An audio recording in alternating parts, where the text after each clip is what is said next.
किस तरह का समस्या का समाधान मुखिया करते हैं? बस बोलते हैं कि कर देंगे, फिर वहाँ पेपर जमा हो जाता है, करने नहीं करता है काम। इस बार जो चुनाव हो रहा है उस पर कितनी उम्मीद है?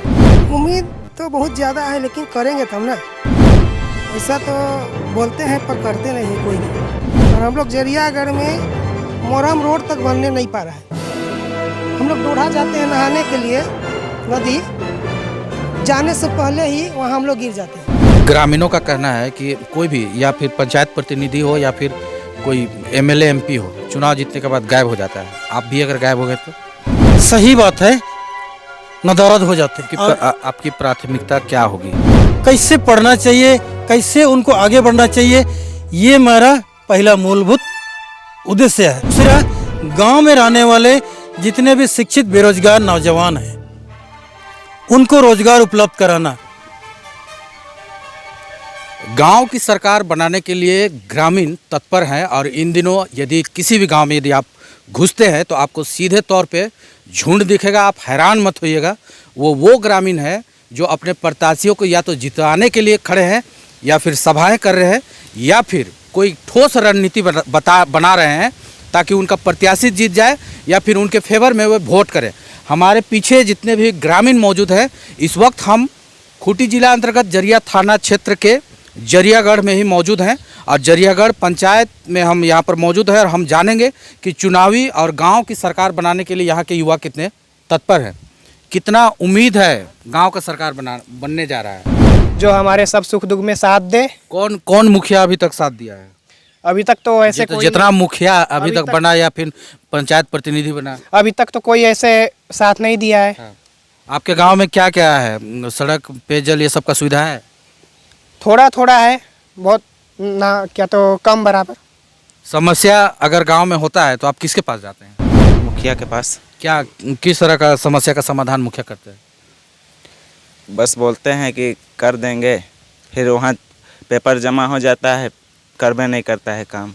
आश्वासन जिस तरह से नेताजी देते हैं उस तरह से गांव की सरकार के मुखिया जी या फिर प्रतिनिधि भी देते हैं। इस बार जो चुनाव हो रहा है उस पर कितनी उम्मीद है? उम्मीद तो बहुत ज़्यादा है, लेकिन करेंगे तब ना।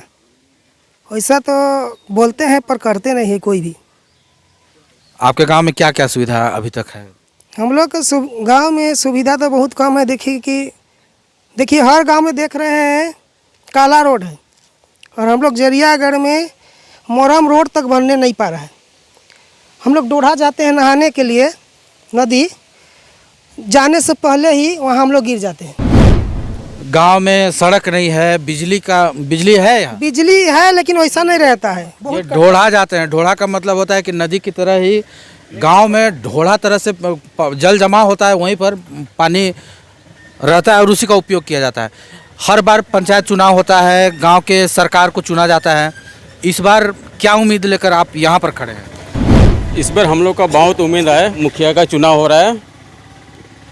औसक हम लोग हर बार नेताजी आते हैं, वोट मांगते हैं, चले जाते हैं और वो जब अपना कार्यकाल जब निभाते हैं तो वो पूरा कार्यकाल में वो उसी तरह से काम करते हैं जैसे चुनाव के समय आते हैं।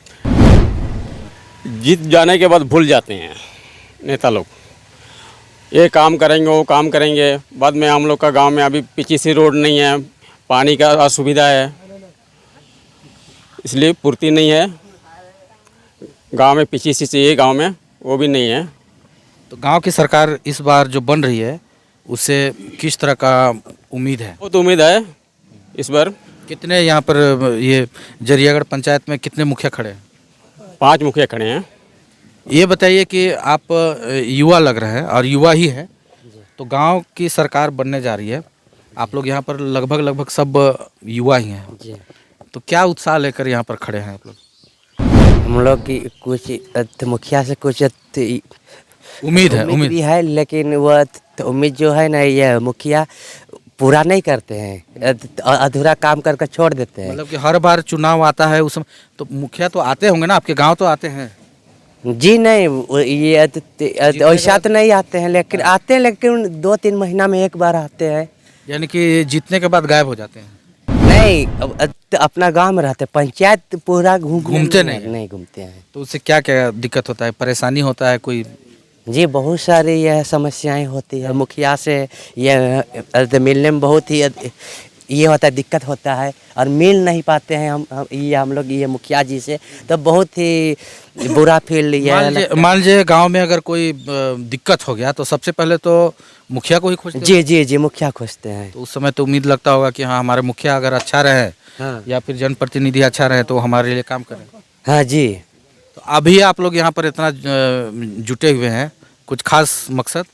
जी ये हम लोग ये मुखिया ये इस बार ये ऐसा बनाना ये चाहते कि इस एकदम ये बढ़िया और कुछ गांव के लिए कुछ करे, विकास भी करे और कुछ ये चीज़ों के लिए भी करे, लेकिन अच्छा से करे। तो उम्मीदें हैं तो इस बार पहले कि ये मुखिया जैसा ना करे।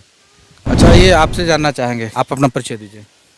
मेरा नाम कुलन पत्रा सैन, जरीगढ़ पंचायत के नगड़ा गाँव के रहने वाले हैं और अभी त्रिस्तरीय पंचायत चुनाव 2022 के एक मैं प्रत्याशी भी हूँ।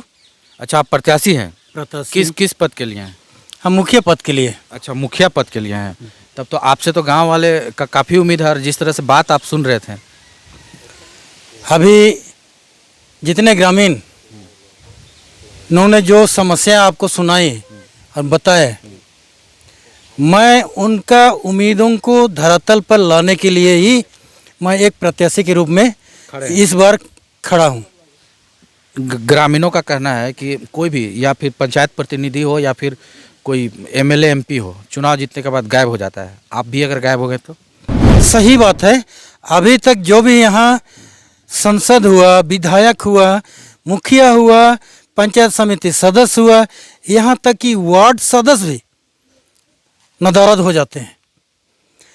तो मैं इस बार इन सबों को धरातल पर लाने के लिए ही मैं मुख्य प्रत्याशी के रूप में इन सभी नौजवानों के बीच में हूँ। आपकी प्राथमिकता क्या होगी मूल रूप से? मेरी प्राथमिकता, मूलभूत प्राथमिकता है यहाँ युवा वर्ग जो पढ़े लिखे हैं, जो पढ़ रहे हैं।